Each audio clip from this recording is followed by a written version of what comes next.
Hi everyone, thanks for joining us today. We're just going to give it 1 minute because we've got quite a few people signed up for this session, so everyone's got time to dial in before we make a start. So you're in San Francisco, are you, Zainu? Yes, I am. I'm very jealous. I'm in my living room. You can come and join me. I do really like those Zoom backgrounds. They're quite fun. They do. Sometimes they come Yeah. out good, and sometimes just like doesn't look good. But I think it's playing on words today. Yeah. I don't know. I think maybe the ones that have like multicolor, like the way that you've got work better sometimes in the block colors. Yes, I know, right. Yeah. And good to see you've got your poppy badge on as well. I need to get one of those actually. I haven't got one this year. Yeah, you should get one. Just a donation anyway, so it's fine. Yeah, no, I saw just on the weekend there were like lots of people selling them, just on the high street. I really Yeah. should. Yeah, before Thursday. Wow. Okay, just give it a tiny bit longer and then we will make a start.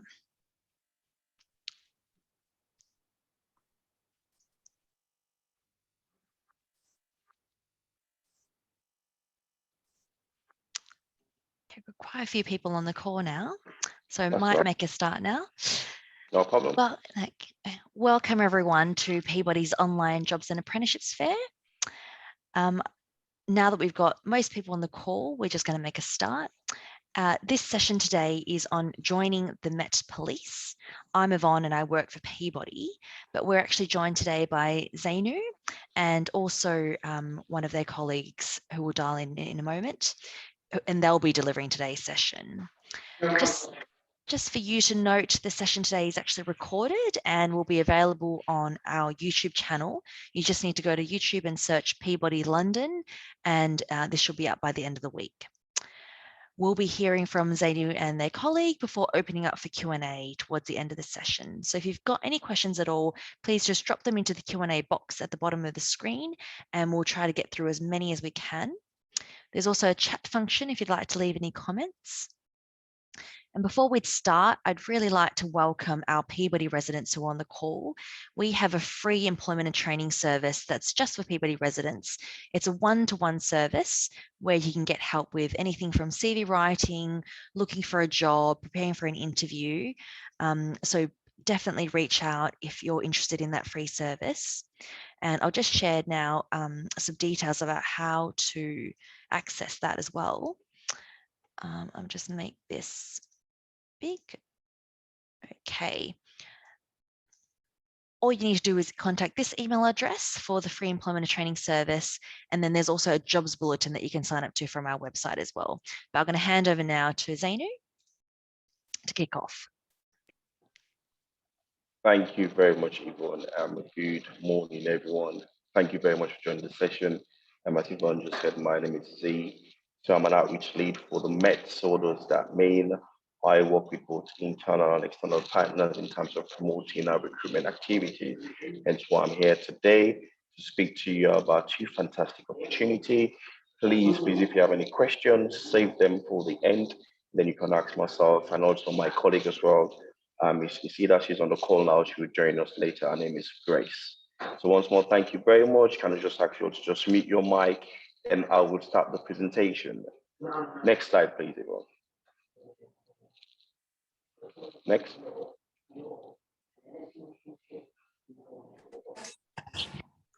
Yes, so on the agenda today, we're going to be talking about the different entry pathways,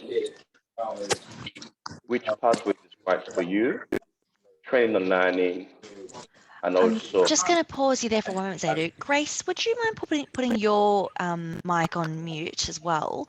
That might help with some of the background noise. Perfect, thank you. I'll hand back to you now, Zainu. Thank you very much. So saying on the agenda today, we're going to be covering the different entry pathways, which pathway is right for you, training and learning, how to apply, and at the end, we'll open for Q&A. So I know Grace have just joined us. So Grace, can I hand over to you so you can go through the first part of the presentation and I'll carry the latter part. So over to you, Grace.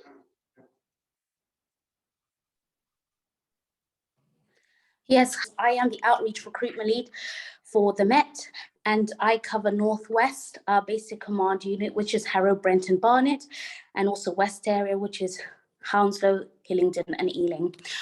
So today we're going to be talking to you about the entry pathways. So we currently have 2 entry pathways. We've got our degree holder entry program, which is a 2-year program. This is open to degree holders. It also includes the detective pathway, and it's delivered in partnership with 4 London universities.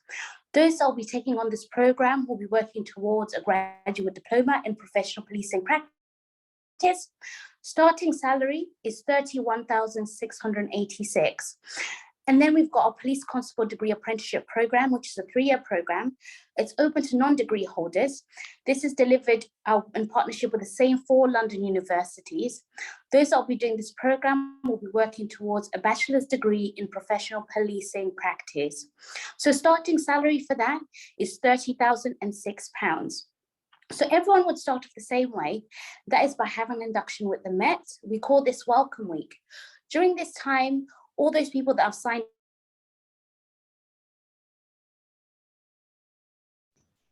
onto our program will be welcomed into the organisation.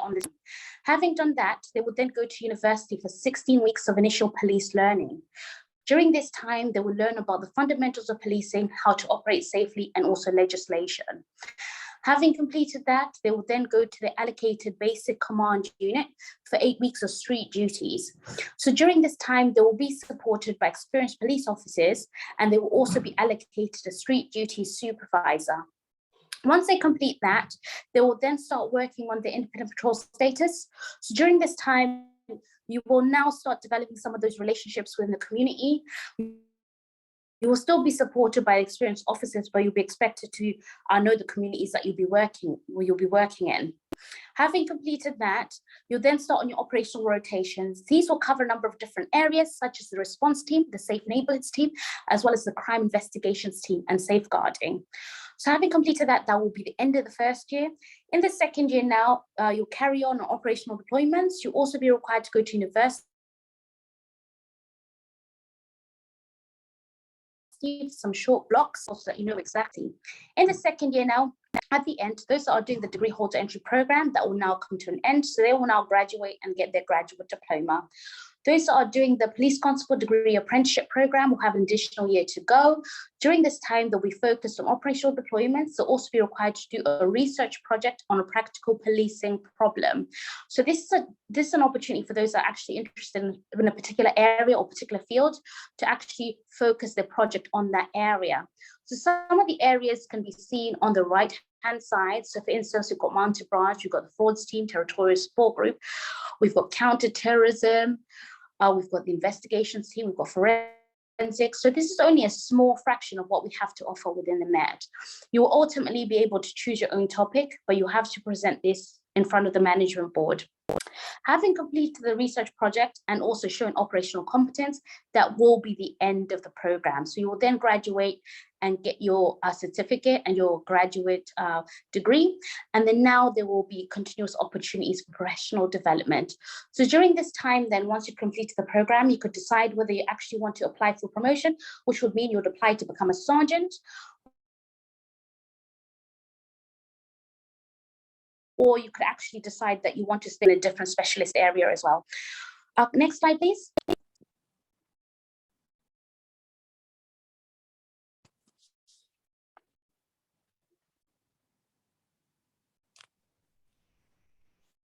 So which route is right for you? So it ultimately does not matter how you join. You're going to spend majority of the time on front line, and you'll be working alongside experienced officers and also contributing to policing priorities. So just to summarize, our police constable degree apprenticeship is a 3-year program. It's open to those that currently do not hold a degree. This combines on-the-job learning and working towards a Bachelor of Science in professional policing practice. Then our degree holder also combines on-the-job learning and working towards a graduate diploma in professional policing practice. Next slide, please.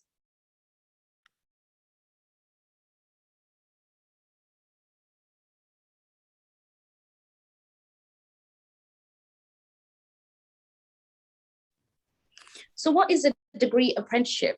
So our degree apprenticeship is focused on a career in the workplace and is specifically tailored for a career within policing. We've made it so it's not just a job, but it's a career, because there will be plenty of support whilst you're undergoing this program. It's also a fantastic salary. So from day one, you'll be earning £30,006 when you first join. Your salary will then increase to 34,314 once you successfully complete the 3 years. It's also a fully funded degree, therefore all tuition fees will be paid for by the Met. It's a fantastic opportunity for you to earn whilst you learn. So we've made it a 20 to 80% university or actually doing assignments, and then 80% of the time will be spent actually putting all that learning into practice. Next slide, please.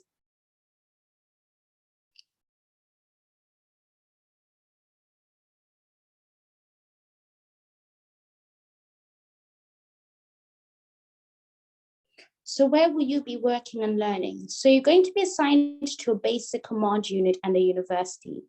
The universities we partnered up with can be seen on the screen. So we've got University of East London, we've got Anglia Ruskin, Brunel University London, and then we've got University of West London.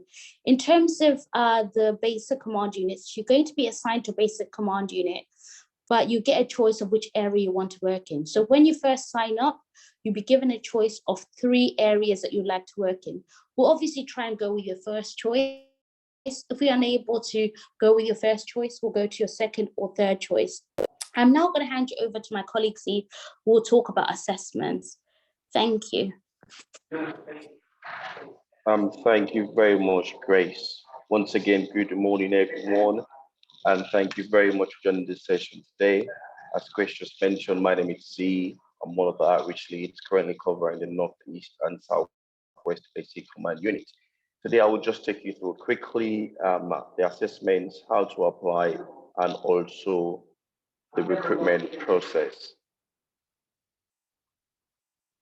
So as you can see on the screen there, so as Chris was mentioning, when you start going to university, you're going to be doing 2 different types of assessments. So the first one will be the operational, and then the second one will be the academic. So for the operational, what you'll be doing is you're going to be providing effective initial response to critical incidents. You engage proactively with the community and also conductive, effective evaluation of intelligence as well. In terms of academic, what we'll be looking for is for you to do presentation, write reports, and also do critical reviews. Can I also say this as well, that we have experienced teachers that are going to be on this 4 different universities that we partner with. They're going to be able to support you to go through this program and to ensure that you either get your degree or your diploma at the end of your 2 years or 3 years program. Next slide, please. In terms of qualification as required, so in terms of the degree apprentice program, you need to have a GCSE grade C in English and maths or anything equivalent. In additional to that, you need to have 64 UPS points. That is equivalent to 2 A-levels at grade C, or anything that's equivalent to that, any BTEC or any other qualification you have, you can use that. Or if you have an academic or vocational qualification, again, outside England and Wales, you can also use that as well.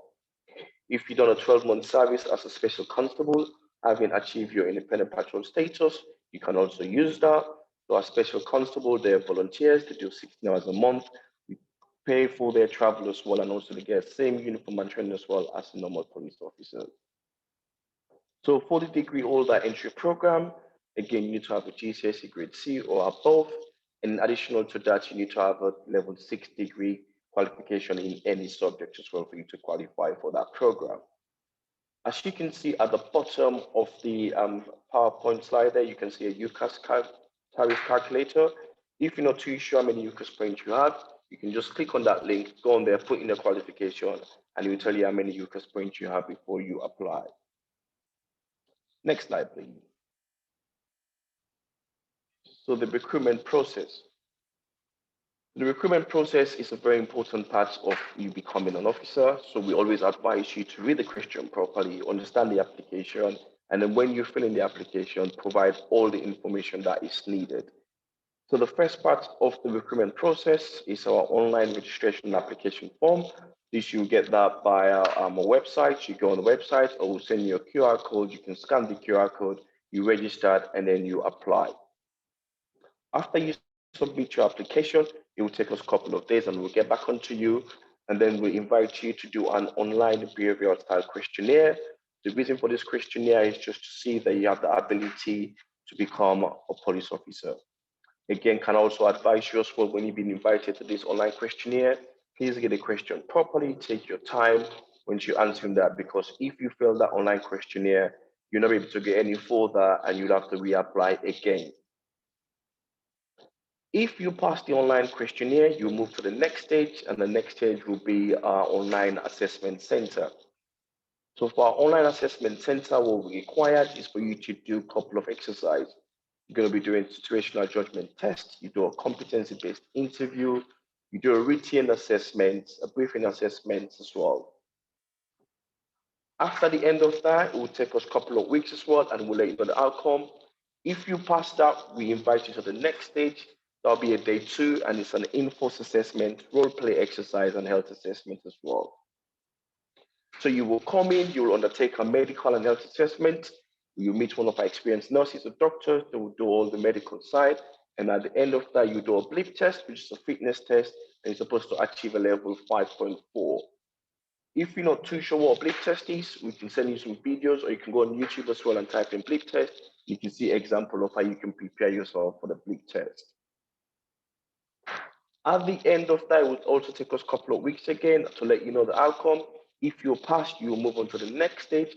That'll be the pre-employment and the vetting stage. Again, this is an important part of your recruitment process. So what we'll do, we'll send you a form as well that we need all the information to be on that form. And I also remind you as well, while you're filling this pre-employment check and vetting checks form, please provide all us the information that's needed, i.e., if you've been stopped before, or if you have anything that we need to know about. Working for the Met is about integrity and trust. We want to trust you for you to tell us everything. Our vetting team, they're an independent body that they will look at your application and they will make a decision. But if you don't tell us and we find out, unfortunately, you're not able to get any further, and that'll be the end of your application. So you'll have to put your addresses details, if you live with your parents, if you live with your siblings, or your wife or your husband, if you have any kids. We need all those information to be on that form, and we need all your addresses as well to be on that form. At the end of the pre-employment checks and vetting checks, if everything comes back successfully, congratulations, that's the end of the recruitment process. We will now send you an offer letter and ask you when you can start. So as Grace was mentioned, for example, if you say I can start April 2022, you start your 18 weeks program at university, and then you start doing your student duty, and also carry on to that for the 2 years or 3 years program. You finish your probation and you become a full-fledged police officer. At this junction, that's the end of the presentation. What we'll do now, we'll open for Q&A. Please do not hesitate to ask us any question. There is no such thing as stupid question. You might need to know the answer. So that's why we're here. So now I'll hand over back to you, Yvonne, for Q&A. Thank you for that, Zainu. That was great. Really interesting to hear about all of the steps involved in joining the Met.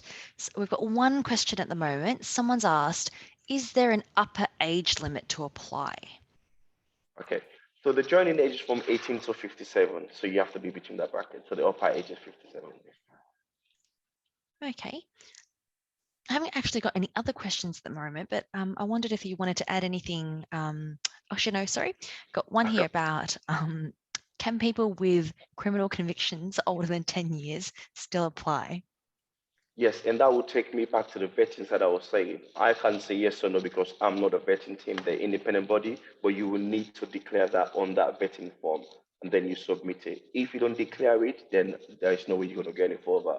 As I mentioned earlier, it's all about integrity and trust. We all have our past. No one is perfect. You need to declare that on your vetting form. The vetting team will go through and do the check, and then we'll let you know the outcome of that.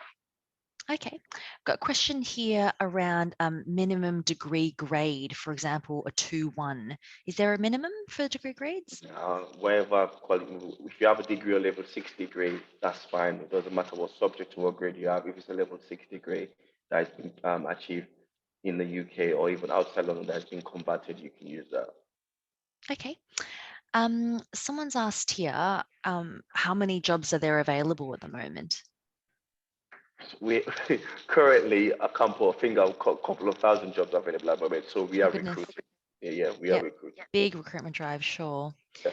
And then also part of our recruitment drive as well, we're trying to recruit more female as well, and also people from diverse backgrounds to actually join the organization. We want the Mets to actually represent the community that we serve. So that's one of our big push that we're doing at this current moment. Sure. And on recruitment, does it roll all year round? Someone's asked. Then again, Is the recruitment year round rolling? yes, it is rolling. Okay, sure. Is it possible though, if you have a degree, to go down the non-degree route? No, if you have a degree, you have to go for the degree holder program. It's no point you going for down the non-degree route when you have a degree. That's why it's a two different pathways. Okay. And if you don't have a degree, is there any support to achieve a GCSE Maths and English before applying? Yes, we work with, I think it's South London College as well that helps us in helping interested candidates in terms of achieving their GCSE English and Maths. So if that individual is interested, they can send us the details and we can put them through to the college and they can take that forward by themselves. How would they get more information about that? Is that on the website? As I said, if they contact me, I'll be able to provide them with that information. Perfect. So for those people who've asked that question today, we'll share Zaina's contact details for you to get more information. Someone asked, said, questions flowing thick and fast now. How long does the vetting process take? Again, there is not like a fixed time on it, but what I can say, sometimes take around 3 to 4 months or 3 to 6 months, depending on the individual as well. Remember when I was talking about you providing all the information that we needed? Because sometimes if candidate don't provide all the information, we have to be going back and forth. Sometimes it can take a year or two. It all depends on the individual as well, what they provide us. Sometimes people done it by 2 months, so it all varies. Sure. And this one's a bit related to that, but I don't know whether it's something you can share, the success rate of applications. I don't know if that's something that you can share with us. What do you mean by success rate in terms of people apply? Again, it's on an individual basis, so it all depends on the individual. So I can't go into terms of like this has been successful and that. It's all on an individual basis where you provide and how you go through the recruitment process and pass the recruitment process for you to get there. No, that makes sense. Again, related to the application process, someone's just asked, do you get many applications from Black and ethnic minority people? We're getting sufficient number now, but we need to increase our numbers. Hence why we're here on this platform as well. Hence why we do afford these events outside different locations as well, just to engage as well. Because as I mentioned earlier, that's our big push for us to actually get that number up. So anything that we can do, anything that you know that we can be a part of, pass on that message, and also to encourage people from those backgrounds, that would be helpful. Okay, I've got two questions here that I think are pretty much the same. Someone's asked whether there are any non-operational roles or whether there are any jobs apart from being a police officer. Yes, we do have police staff roles as well. In as much that's not what I been asked to do more, but we do have police officer role. And what we can do as well, I can send you a link to our police officer website. They can go and check there as well. And if any job is appropriate for them, they can also apply for that. Okay, that makes sense. Are there any administrative roles available that you're aware of? Yeah, that would be part of the police staff roles, yes. Okay, sure. Now this is about fitness. I'm intrigued. Is there a certain level of fitness required to join the Met? As I said, you have to achieve a level 5.4. So that's what you have to think about. So if you can, if you're thinking of joining now, you start, getting your fitness level up, start jogging, start running, start doing some exercise. I think everyone remember the short runs as well at school. So that's how fit you need to get. And every year you have to be doing that. But it depends, obviously, if you want to go into firearms or different departments as well, they have like a different level. For just for PC or Constable, you need to achieve a level 5.4, which I think is pretty much easy. Okay. Someone's here asked a question about the math and English qualification. So that was answered earlier. Where Zaina can share that information with you if you contact us directly, and we'll put a bit of information on our website as well. Someone else has asked, if there a height requirement to join the police? Do you need to be a certain height? And no, I think that was like back in the days that they have the height requirements. No, you don't need to. Okay. Someone else is interested to know whether there are any non-virtual recruitment events for the Met, so they can come and meet you in person. Yes. From next week, we have 4 days events. We have one in Southwest. And Grace, can you tell them your location? The one in Southwest is going to be at 210 Broadway station. We're going to be there from Thursday, Friday, Saturday, Sunday from 8 till 3. So if anyone from that area, they can meet us there. Grace, can you tell them about the other location, please? Yeah, maybe you can drop that into the chat now, but we can also share that in our follow-up communications with everyone as well. We've got a few minutes left, so we'll just try to get through these last few. Someone's asked, this is an interesting one. I'm a Black female, overseas born. What are my chances to succeed considering the culture in the Met? I think it's a good question. Success depends on the individual in terms of their drive, in terms of the determination. I'm not saying we are perfect, but hence why we're here now to actually encourage people from this background to join. We have officers within different BCUs that's there to support you as well. We have staff support association there to support you also when you start, so they can be like a mentor to you and then see how far you want to go, how far you want to take your career. So first of all, you have to start the ball rolling, and then the support is there within the organization to ensure that you get to that potential that you can reach. Great.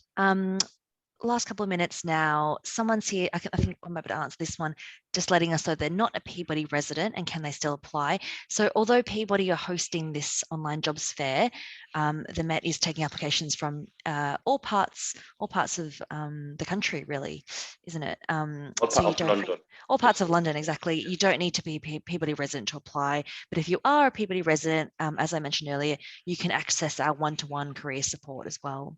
Another comment here is not really a question, just someone saying that they work in the legal admin environment and they're really interested. So that's great to hear. It sounds like we've got some interest from people who dialed in today. Thank you. One question here in the chat actually is asking, is it necessary to have a driver's license to apply? No, you don't need to have a driving license to apply. But obviously, again, if you want to develop yourself, it'd be good for you to have a driving license because you're going to be working in response, driving a fast car as well. You will need to have that. But driving license is not a requirement for you to join the Met. Yeah, and I can just say it's super fun to drive anyway, whether or not you're applying for the Met. So I would recommend it to everybody. I'm going to make this the very last question now because we've got 2 minutes until we finish up. Do you need to be a British passport holder to join or a permanent UK resident to apply? If you have a permanent resident, you can use that. You don't need to have a British passport, but if you have a permanent resident, that's perfectly fine. Excellent. Thank you. Well, thank you so much to you, Zainu, and also to Grace today. That was super interesting to hear about the process and all the different opportunities available. And it sounds like you mentioned there's thousands of jobs, so lots of opportunities. As I mentioned earlier, we've actually got 18 more sessions for our online jobs fair today and tomorrow. So you can just visit the Eventbrite page that you would have gone to register for this session to look at the others. The recording from today will be available on Peabody's YouTube page, and the presentation will be available on our website. And all of that information will go to you via email as well. But I'm just going to wrap up now. So thank you again, and thanks to everyone for joining us. Thank you. Thanks for having us. Bye-bye. Bye.